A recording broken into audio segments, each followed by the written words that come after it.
With all that's going on in Starkville each week, there are plenty of opportunities to see your Bulldogs in action. In case you missed anything important or want to know when the next big game is, I'm Kaylee McCool and I have all your local sports. Mississippi State put up the most points scored against the Missouri defense, soaring past the previous high of 21 in the Bulldogs' 31-13 victory over the Tigers. Quarterback Dak Prescott had another career game as he scored his 100th career touchdown responsible for, good for 6th all-time in SEC history. Prescott completed 27 of his 40 passes for 303 yards and 4 touchdowns, while junior wide receiver Jerunya Wilson hauled in 4 catches for 102 yards and 2 touchdowns. The number 20 Bulldogs returned to Davis-Wade Stadium Saturday for a 2:30 p.m. kickoff against number 3 Alabama. The best quarterback in Bulldog history continues to write his name in the record books. During the Missouri game, Dak Prescott became the 6th quarterback in SEC history to account for 100 total touchdowns in a career. Prescott threw 4 touchdown passes Thursday night, bringing his season total to 25 touchdowns.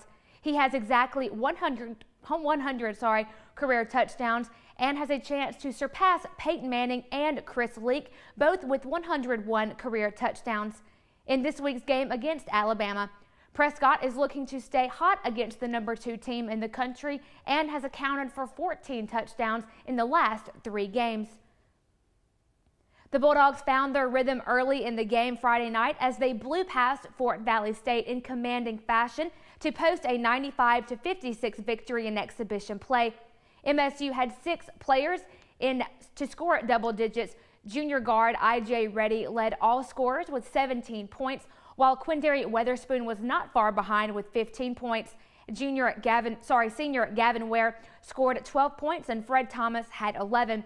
Seniors Craig Sword and Johnny Zupardo ended the night with double-doubles, both with 10 rebounds, and Sword with 14 points and Zupardo with 12.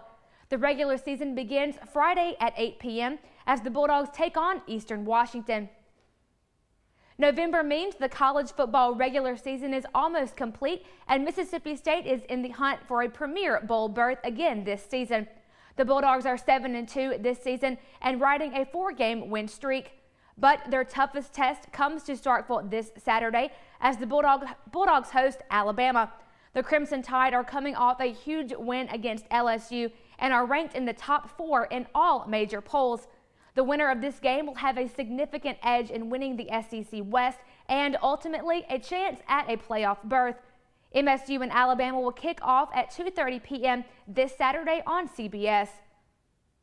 The MSU volleyball team took the court this Sunday in an SEC West matchup with the Arkansas Razorbacks.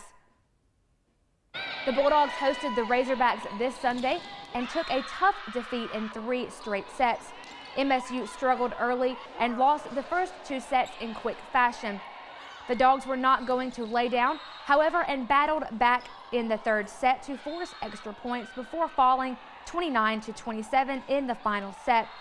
Alex Warren led the way for the Bulldogs with 18 kills, but junior Evie Gray Singleton had an uncharacteristic 11 errors. MSU has lost 6 straight matches and will look to bounce back this Friday against Auburn. The Mississippi State football team may have won their game versus Missouri Thursday night, but they suffered the ultimate loss within their family the very next day.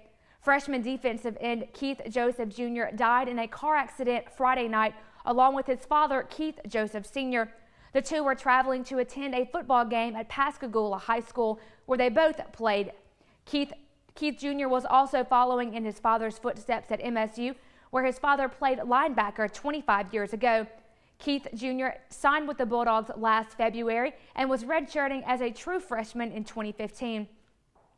That's it for your Maroon 360 local sports update. After the break, Abigail will sit down with Justin Mitchner to find out what's going on in the world of Juva.